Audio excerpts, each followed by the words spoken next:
Good afternoon. It's Susan Proper with Susan Gets Social. I couldn't find my earbuds, so I hope you can hear me. I'm just speaking through the mic in my phone today. So I have a guest that's going to be joining me, a lovely, lovely woman that I have met through Instagram. Her name is Hahn, and Rose is just such a beautiful soul and a lovely person who is into meditation and so many things that I also love and enjoy. And she should be joining us in just a moment. So for those of you who may not know, Susan Gets Social is a program that I do live on Instagram. Not exactly every week, but sometimes weekly on Tuesdays or Thursdays, where I talk with interesting women around the globe, really, who have things to share about wellness or transformation or something going on that I think that people want to know about, people want to hear about. And so I invite them to come on with me and just talk about whatever it is that I think, I think that's pretty amazing that's going on in their lives. So Rose has joined. So Rose, you need to click on the bottom of your screen, those little two people, and then I can bring you on. Yeah, there you are.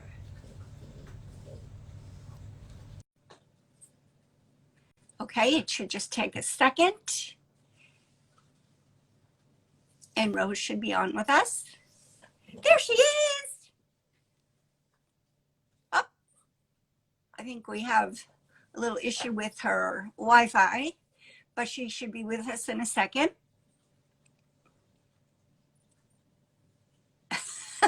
Okay, so Rose lives in Texas, and I don't know where in Texas. There you are. Can you hear me? What did you say? Oh, I asked where you live in Texas. I actually live in the Texas Hill Country, just a little bit north of San Antonio. San Antonio. Okay, I'm having a hard time hearing you. Okay, let me scoot it closer. Is that a little better? A little bit. Yeah, the wonders of technology, right? Let's see.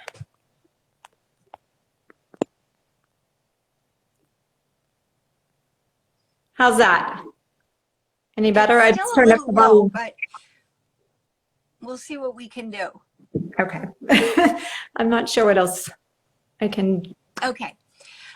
So anyway, I was just explaining the premise behind today's session, that basically it's just a conversation between the two of us, and that I try to have these conversations kind of maybe not every week, but maybe bi-weekly on a Tuesday or a Thursday with women that I think have interesting things to talk about and to share.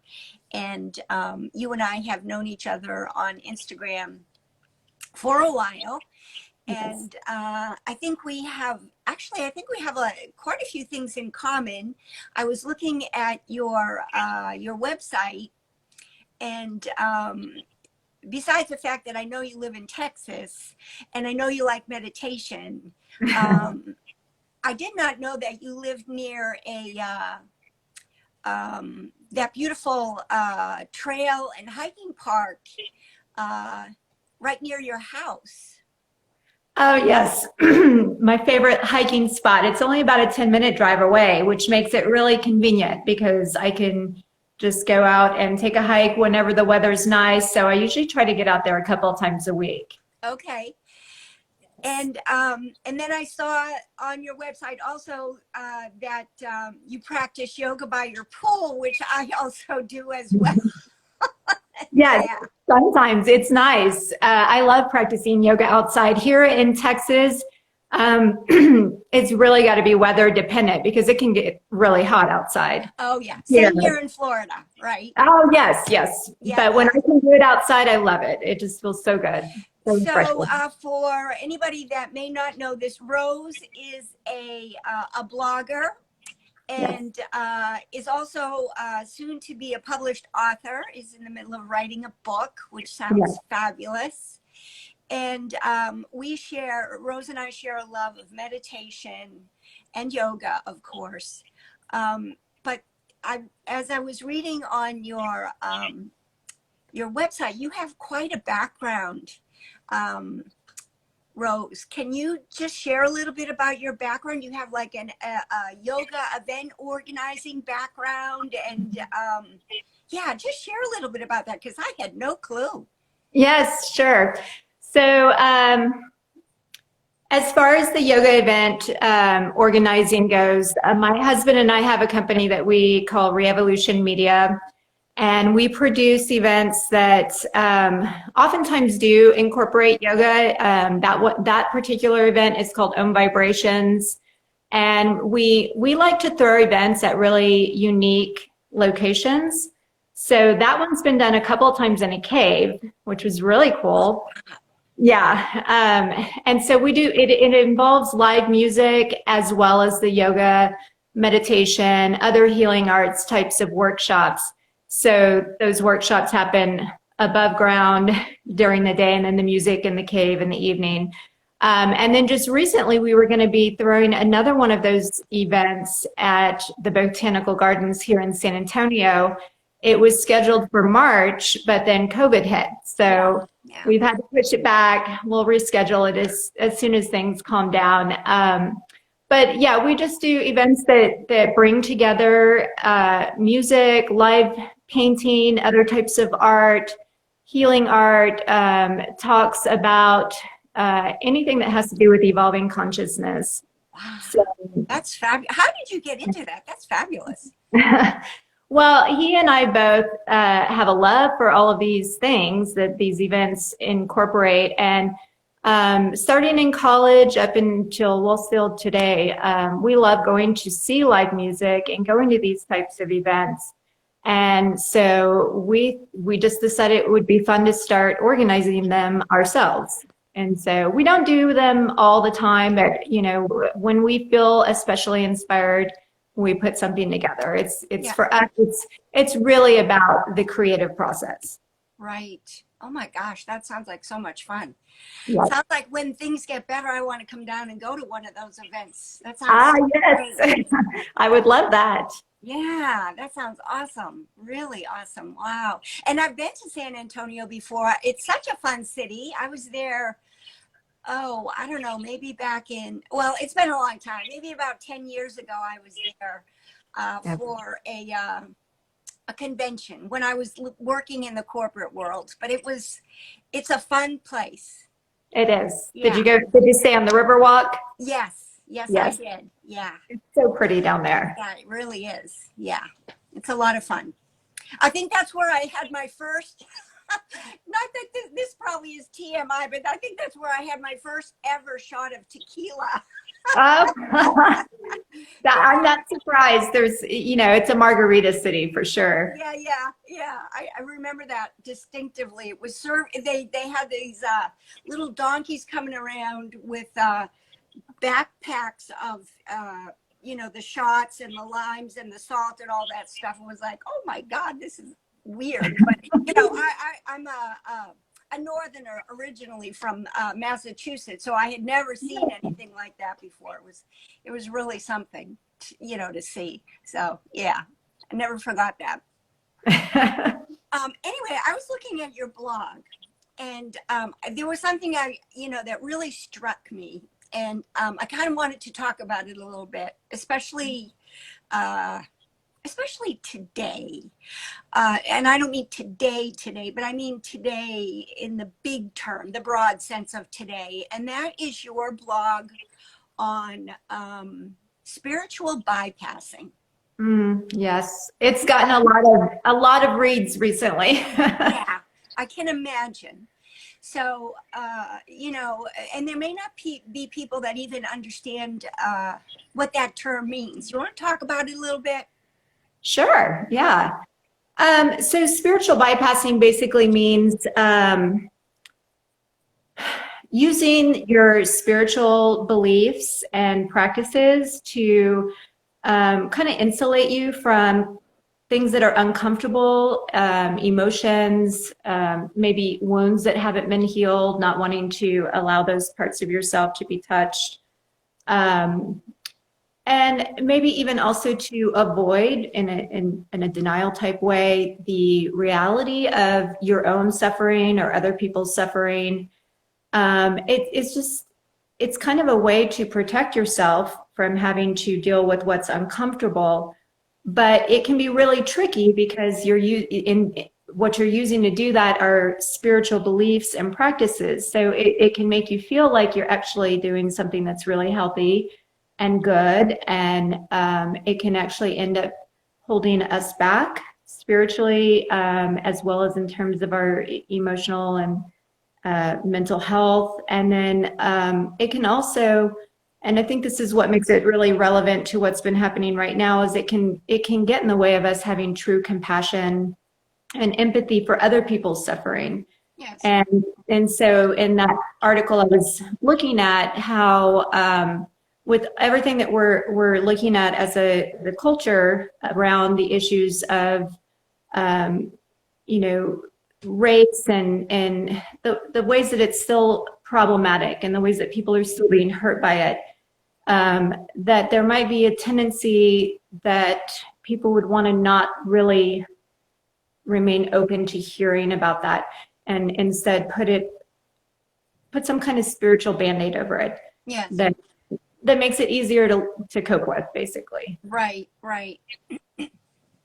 I have to admit that I think in some ways we all have done that, small ways maybe, as a simple solution. Yes. for things. Speaking for myself, I think it can be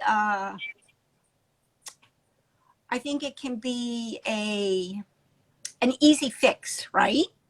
Mm-hmm. But when you look at the big picture of life, I always remember my yoga teacher talking about dukkha and sukha, and there has to be a balance, and there has to be an openness to the understanding of that life has both, and that being human means that you have to openly face and contemplate the both. Yeah. And in my own personal life, and I'm not talking about racial issues right now, I'm not talking about political issues right now, and I'm not talking about the climate of society right now in America, okay? I'm just talking about my own path in life, okay? There's certain things in my own life that certainly would have been easier for me personally to bypass, to say, I don't want to face this. I don't want to admit that ever happened to me. I don't want to talk about it or acknowledge it. Yet, again, quite honestly, through a certain amount of therapy and honesty, that's the only way to heal yourself, and the only way to be better and healthy, and to be well. And if you are not, and I'm not trying to stand on a soapbox here, but if you are not well yourself, how can you possibly be well and healthy for others?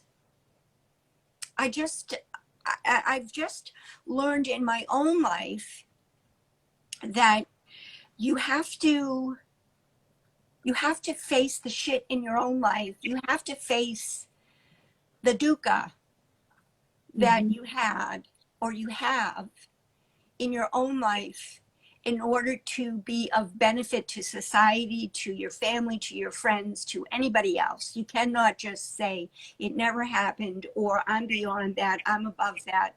Because shit happens, man. Shit happens, and it did happen, and you have to face it, and you have to accept it, and you have to deal with it. And until you do, you can't move forward.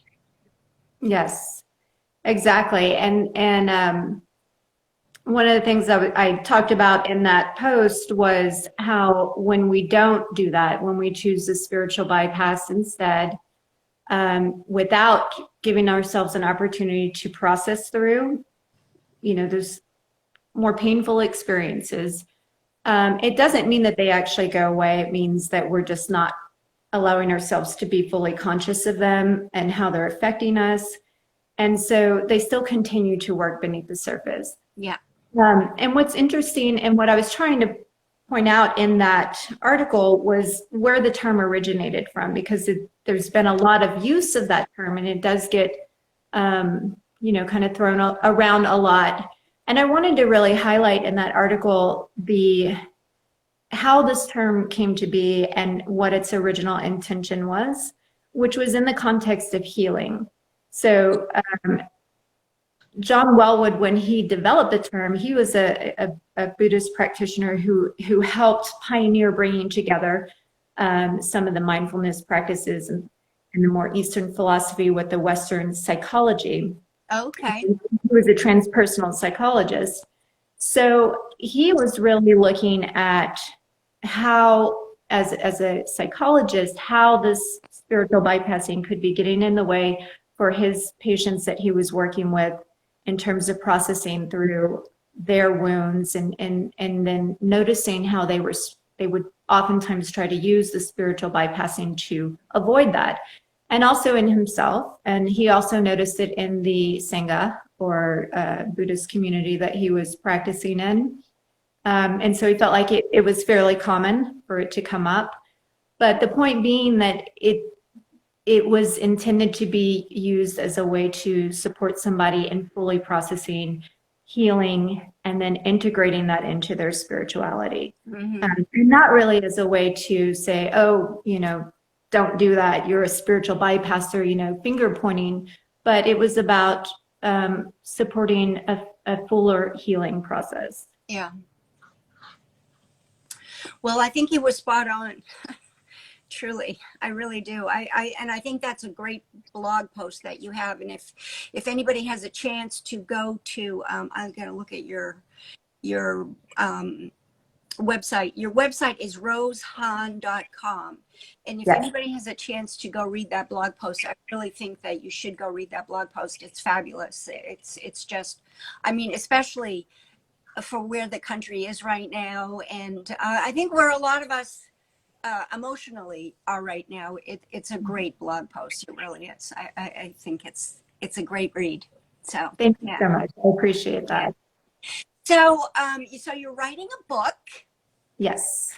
So I know you don't want to talk a lot about the book itself, but yeah, so that's exciting though. You're writing a book. When do you think it's due to be published and completed and all that? So yes, I'm very excited about it. And the reason why I don't necessarily want to be talking about it too much in detail yet is because it's only about halfway through. And so there's still a lot to be done. But I will say that it's called Plant Your Root. It's about grounded living, grounded spirituality, which is something that's really important to me. And I'm hoping that it will be done by the summer, ready for publishing. Yes. Okay. But I'm not being too attached to a specific time frame, because I want to make sure that I allow everything that I want to put into the book to have an opportunity to come up, and that's just the way my process is. I don't have an exact map ahead of time, but I allow it to come up, and then to if I need to take a break, come back to it. And I find that when I do that, I always have like some extra insider perspective that I can bring from that break to it. So, but it's looking like it's on track for sometime next summer. So hopefully. Very good. Well, I look forward to that. And then you are a yoga teacher and you are also a yoga therapist. Yeah. So of course, you're busy with your writing right now. Have you been teaching online, or were you teaching at all, or? So I haven't taught or done the yoga therapy in about probably 4 years. Okay. So what happened was I was originally teaching and doing yoga therapy at the Chiropractic Holistic Wellness Center that my husband and I had together.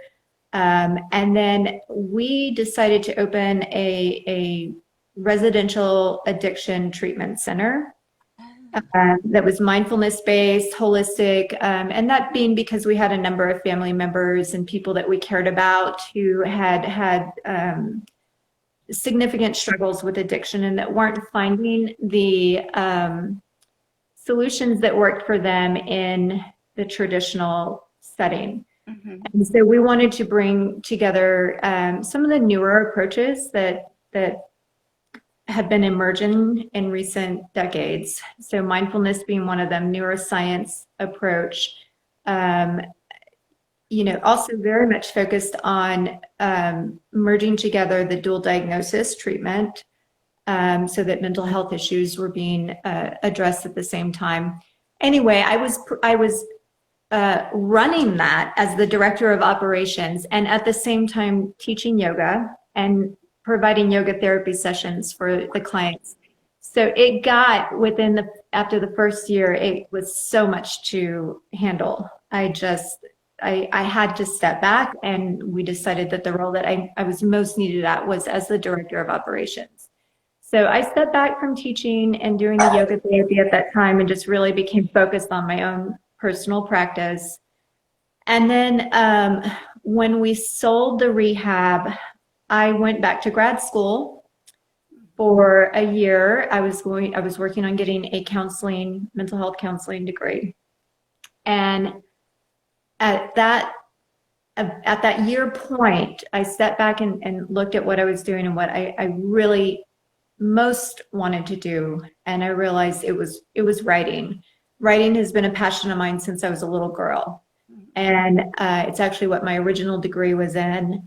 And so I decided that I wanted to merge the two, writing with the yoga therapy, the yoga, the mindfulness, the meditation, and everything that I had learned about mental health. And that just felt like the best fit for me. And I'm glad I made that choice because I'm loving it. And it does feel aligned with what I want to be doing. Well, I think that totally comes through when, like I said, I met you on Instagram, and that's how I know you, is through Instagram, and the posts that I've seen on Instagram. I feel that I don't know, that love for writing, your words, your spirit and your soul comes through in everything that you post. It's just beautiful. It really is beautiful. So you made the right choice. I totally agree that you made the right choice. Thank you so much. I appreciate that. It's good to get that feedback. Yeah. Thank you. Yeah, it's beautiful. Yeah. And then, of course, going to your website and seeing your blog and learning a little bit about you, it's it's really beautiful. So, thank you so much. Yeah. Is there any? I'm sorry. Well, I was going to say I've so enjoyed getting to know you on Insta as well, and all of your posts. And I would think that you had a love of writing as well, with the way that your words. It's funny because I do enjoy writing, although when I was a little girl, I wanted to be an artist. So I have a love for drawing and painting, although I don't do it as much as I should. But I do have a love for writing as well. And I always did. Even, when I was in school, high school, grade school. I used to love to write. And I used to, believe it or not, when I was in grade school, I used to love to debate. I was on the debate team. I was too. Yes. I enjoyed Yeah, that for I a used little to while. love that. So, isn't that weird how, you know, Yeah. take these little turns in life? But yeah, I used to really enjoy that. And somehow, I don't know, things happen. Yeah, but I do like to write. But I don't think I spend enough time doing it like you do. I mean, you know, I don't know that I could ever sit down and write a book or anything like that. But when it flows okay. Yeah. Yeah, yeah. I forget what I was just going to ask you. There was something I was just going to ask you right now. Oh, do you write for like any periodicals or anything like that, or? No, I've done some collaborations with some other blogs, but I haven't really focused on submitting anything. I'm that is something that is a goal for me to work towards getting some articles published in some bigger publications. But I just haven't done that yet. So Yeah, at yeah. some point. Okay, yeah. Because there's some great yoga. Well, I don't know, you want to call them blogs, but there's some great yoga sites out there that are always looking for writers. You know, you may want to tip your hat to some of those places. I can name a few for you offline if you want to talk about it. Yes, that would be great. I would love that. Yeah, yeah, we can do that. We can do that for sure. Yeah. Thank you. Yeah. Okay. Well, all right. It was so good to speak with you and meet you officially. I am so happy that we did that. And I really enjoyed your blog. I really recommend that anybody who is watching right now or anybody who watches this replay, go check out Rose's blog on her website, rosehahn.com. Check out that blog. She's got some great posts there and you will enjoy them immensely. All right, everybody, have a great day. Thank you, Thank Rose. you. It was great to meet you. Talk You soon. as well. Namaste. Namaste.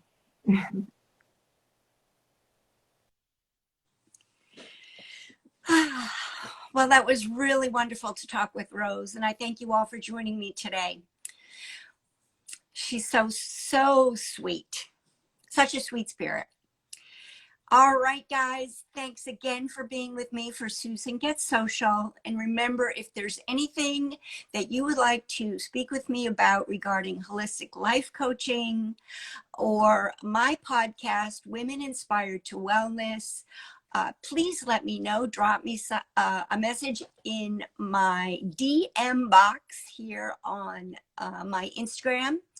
And also remember that tomorrow in my Facebook group, Women Inspired Beyond Asanas, the gift of stillness is happening, and we will be talking about essential oils, everything about essential oils. We'll be talking about diffuser blends, rollerball blends. We'll be talking about things that you can make for your home, like cleaners and different things, recipes and things that you can use essential oils with. Get rid of the toxins, get rid of the chemicals. So anyway, if you have questions or if you want any more information, shoot me a DM. All right, guys. Thank you so much. Talk soon. Bye.